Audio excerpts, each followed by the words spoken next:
Fick, and of course Dr. Mazwe Majola, our resident political leadership analyst. Good afternoon, gentlemen. Good afternoon, Prof, to you in our Pretoria studios. Thank you so much for sharing your time with us on the SABC News Desk. All right, Angelo, let's start with you. You've been listening to the address by Julius Malema, and it was indeed a robust delivery this afternoon.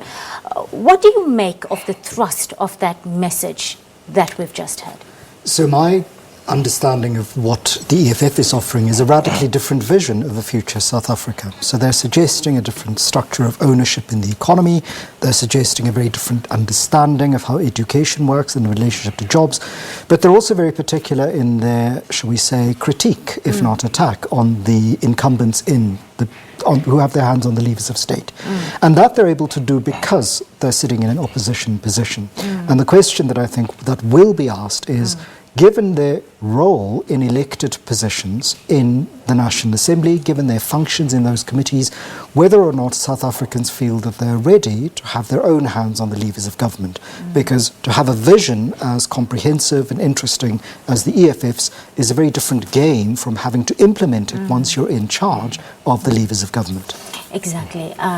Dr. Majola, he did also take a few swipes there at the ANC, the police services, former President Zuma and President Cyril Ramaphosa. I did see it elicited a giggle or two from the two of you. Why do you think this strikes such a chord with his supporters right now?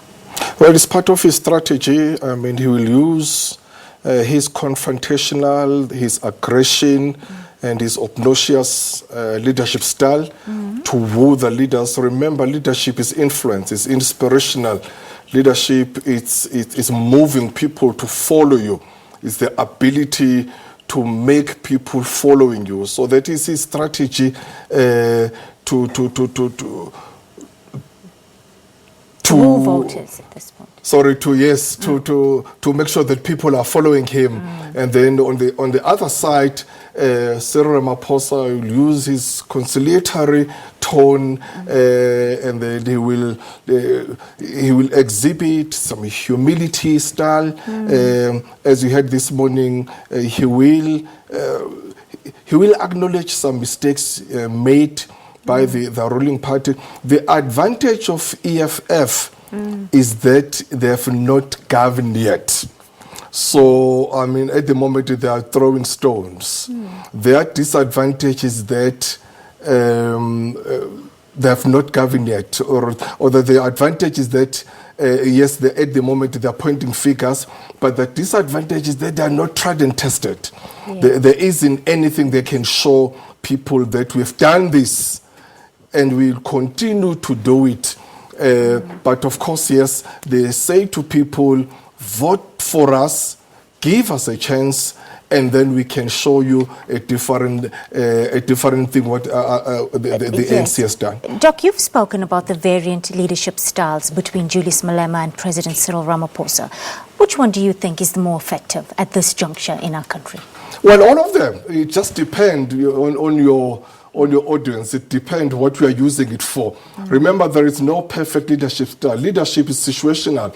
You can use it at any given time. You twist and change at any style as and when it's necessary.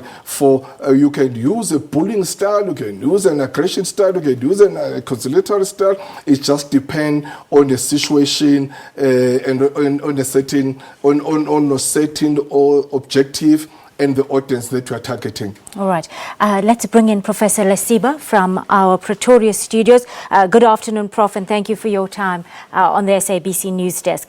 Which parts of that address resonated with you the most, Prof? And do you think it's managing to gain traction at this point with the floating voters, those who haven't yet decided where they're going to place their mark, even just 2 days away from the ballot?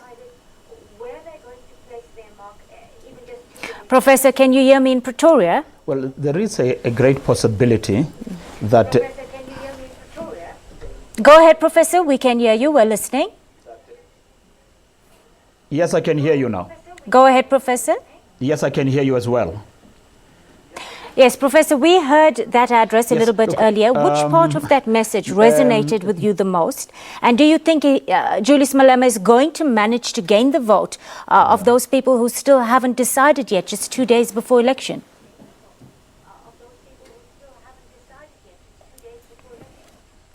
Well, there is a great possibility that he could succeed in that regard. There are those who are still in the periphery and who are sitting on the fence. Yeah.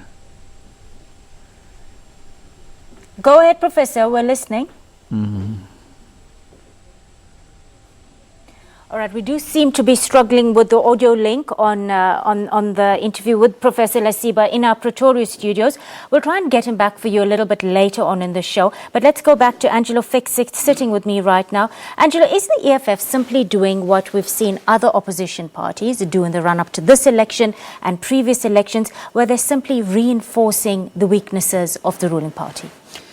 I don't think that that's the only thing that is going on in this particular EFF rally. There is much there that one can critique in terms of the construction by all three political parties, who are the top three parties, in terms of both what they present and what they omit. Julius Malema was very clear on what he critiqued and what the EFF critiques of ANC governance and of ANC proposed solutions going ahead. But it was also clear in constructing what he sees and what one imagines the EFF proposes as a different vision of South Africa. The construction of ownership in not just the banks but in the economy more generally was one that was a very specific departure from merely saying this is how the ANC failed. It's a different vision. It's a different vision that echoes with what, for example, Mondragon does in Spain.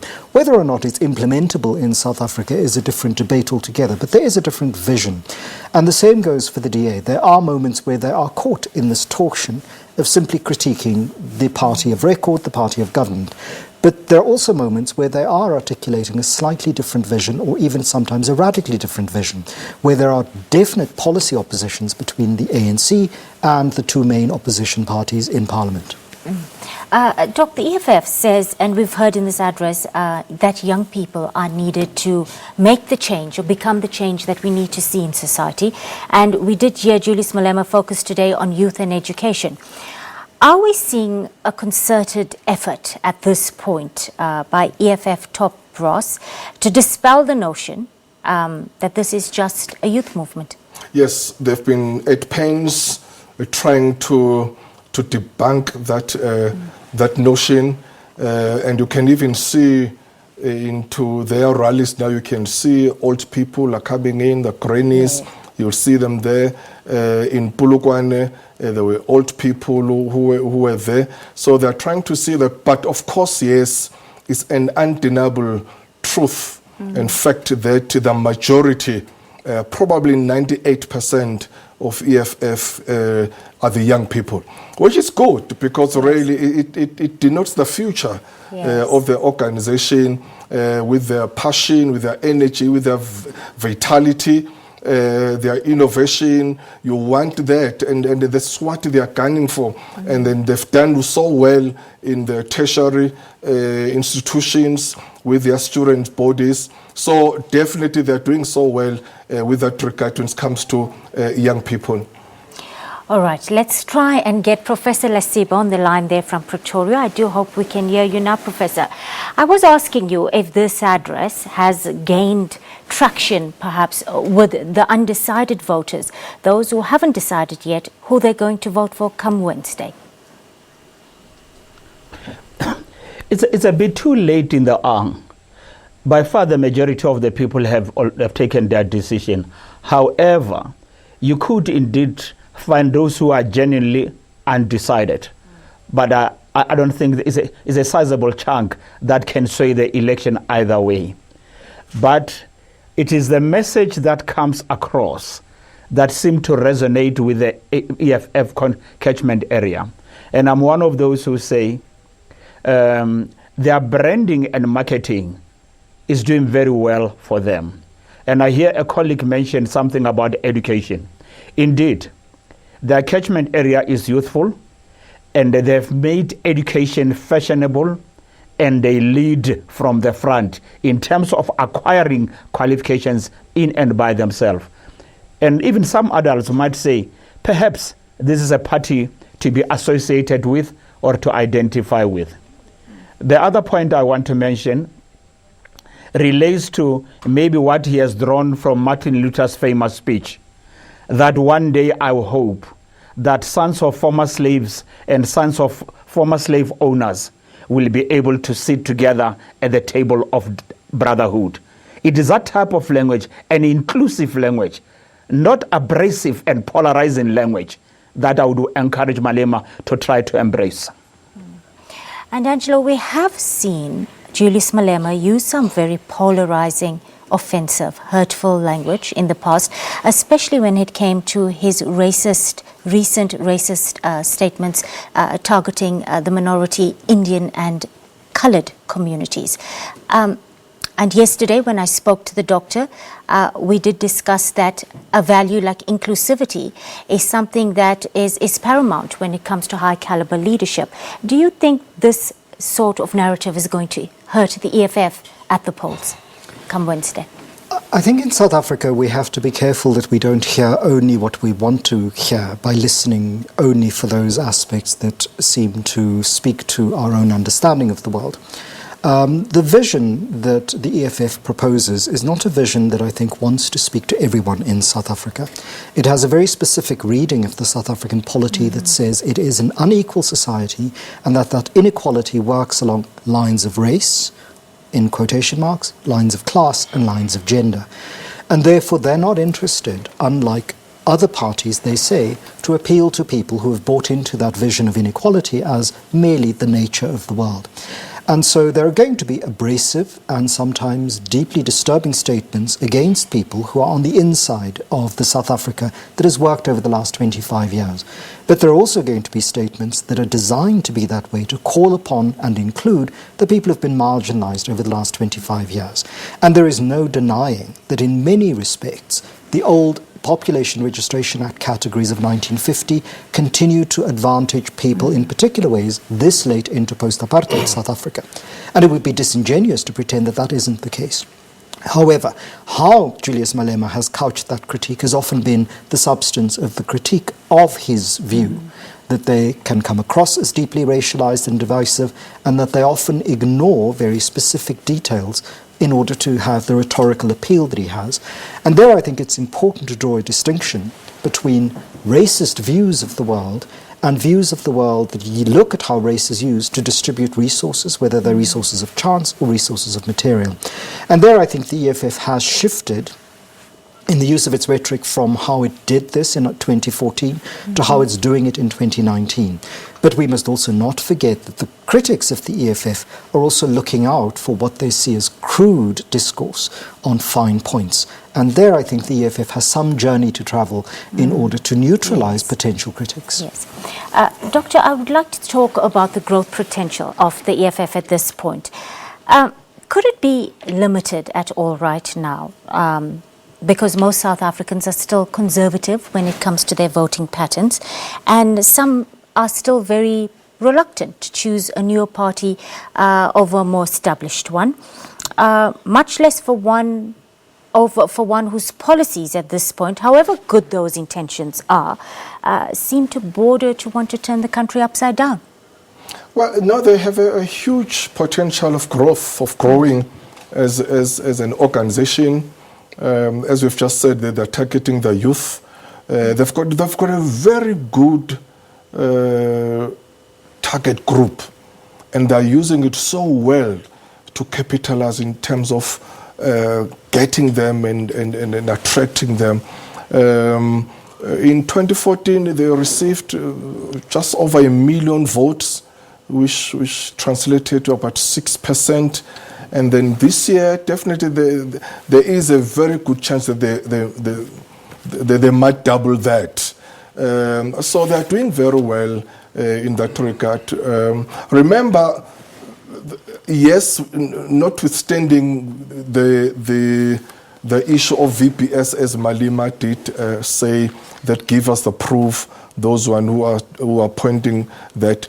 But their advantage is that they don't have a lot of scandals with them, because people want to follow leaders that are ethical, leaders that are dependable, leaders that are trustworthy, leaders that are accountable, are responsible, leaders that are visionary, also leaders that are competent. People, they want to see people who will deliver. That if I vote for this leader, what am I going to get?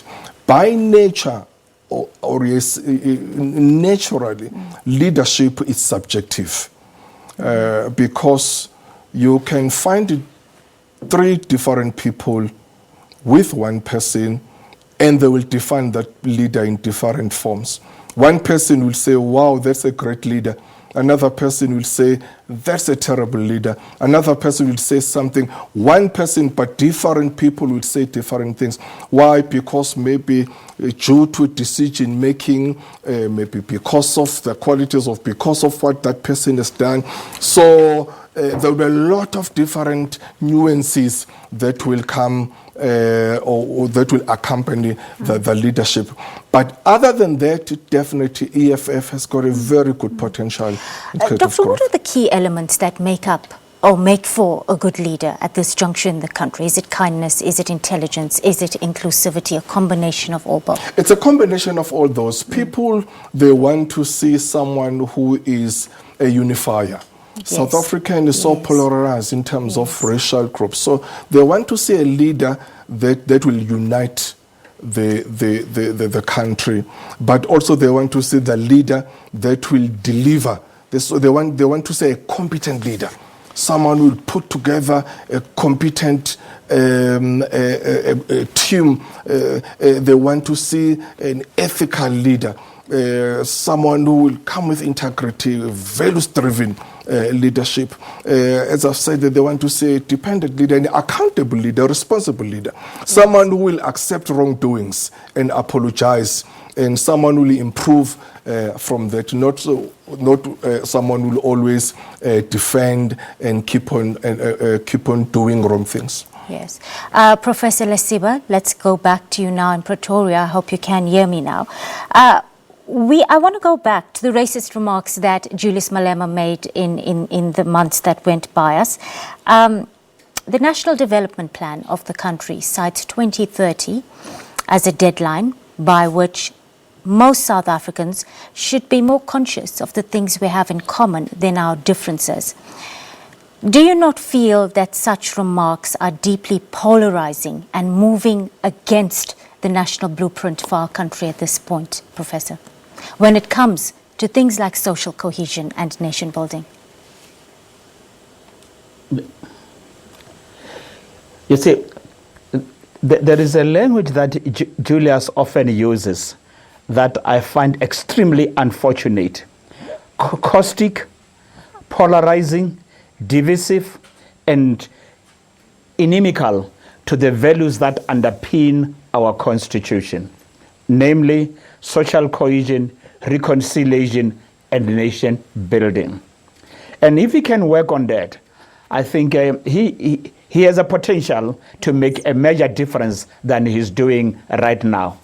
Maybe he just be responsive to criticism and learn, and he will grow. But he's not alone in this, by the way. I tend to hear political leaders condemn and renounce racism, while at the same time they are using racial categories. And I end up asking myself, who is the racist here? In the course of condemning racism, you also promote inadvertently racism. That's the first part. But I'm interested in the comment made by Dr. Majola in relation to the quality of leadership.